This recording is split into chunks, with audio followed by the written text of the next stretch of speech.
नमस्कार साଙ୍ଗମାନେ ଆପଣ ସମସ୍ତଙ୍କୁ ମୋର ଲଙ୍ଗ ଭିଡ଼ିଓକୁ ପୁଣି ଥରେ ମୁଁ ସ୍ୱାଗତ ଜଣାଉଛି। ଆଉ ଏବେ ଘଣ୍ଟାରେ ହେଇଛି 4:30।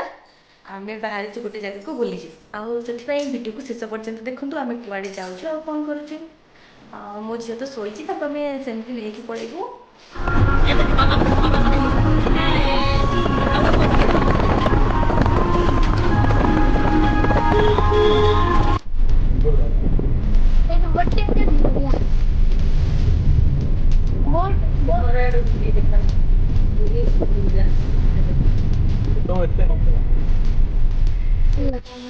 ଆମେ ଆସିକି ଏବେ ପହଞ୍ଚିଗଲୁ ଜିରାଙ୍ଗରେ। ଏବେ ଯିବା ଭିତରକୁ।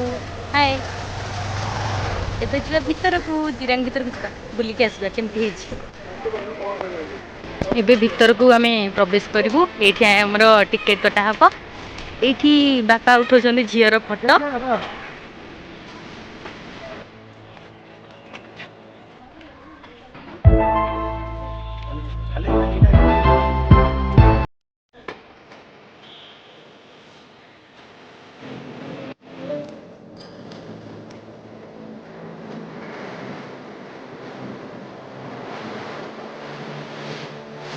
ଏଇଟା ଜିରାଙ୍ଗର ଆଉ ଗୋଟେ ଜାଗା ଯୋଉଠିକି କ'ଣ ଗୋଟେ ଗିରିଗିରି ଅଛି, ସେଇଟା ମାମା ମଜା ଲାଗିବ। ମାମା ମାମା ମାମା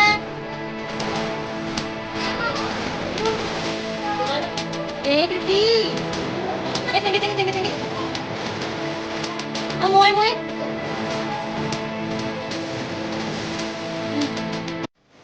ଜିରାଙ୍ଗ ଆମର ବୁଲା ବି ସରିଲା। ଆମେ ଏବେ ବାହାରିବୁ ଆଉ ଗୋଟେ ଜାଗାକୁ।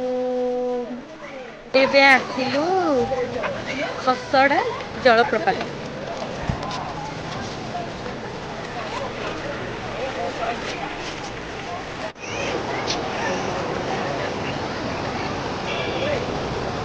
ଚାଲନ୍ତୁ ଯିବା, ଏବେ ବୁଲିବା କେମିତି କି ହେଇଛି ଏ ଜାଗା ଦେଖିବା। ଏତେ ସୁନ୍ଦର ଭ୍ୟୁ ହେଇଛି ଦେଖନ୍ତୁ। ଆଉ ପାଣିର ସ୍ରୋତ ତ ଏତେ ଜୋରେ। ବାପା ଝିଅ ଏଇଠି ଗାଧଉଛନ୍ତି। ମୋ ପିଲା କି ଖୁସି ଲୋ, ପାଣିରେ ଗାଧଉଛି ବୋଲି ମୋ ଧନ କି ଖୁସି।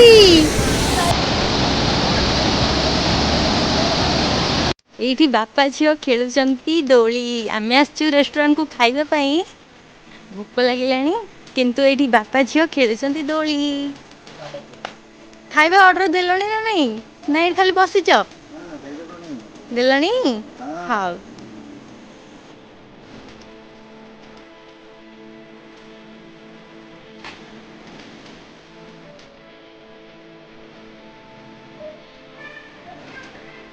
ଆମର ଖାଇବା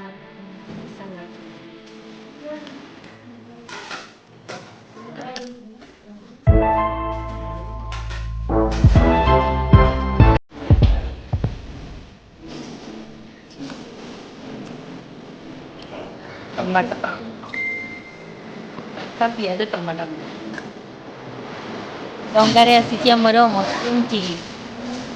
ଦେଖିବାକୁ ପୁରା ଡଙ୍ଗା ଭଳିଆ ହେଇଛି ନାଇଁ। ଆମର ଆସିଲେ ଏବେ ଖାଇବା ଭାତ,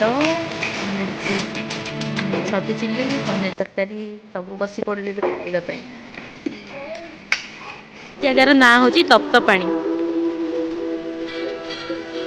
ଯୋଉଠିକି ଉଷୁମ ପାଣିର କୁଣ୍ଡ ଅଛି। ଆଉ ଚର୍ମ ରୋଗର, ଯାହାକୁ ଚର୍ମ ରୋଗ ହେଇଥିବ ମାନେ ଏଇଠି ଗାଧେଇଲେ ତାର ଚର୍ମ ରୋଗ କୁଆଡେ ଭଲ ହେଇଯାଏ।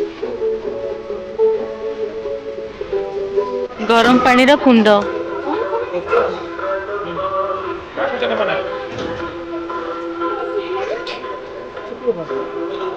ତପ୍ତପାଣି ଖୋଲା ସାରିଲା ପରେ ଆମେ ଖାଇ ପିଇକି ଘରକୁ ପଳେଇ ଆସିଲୁ।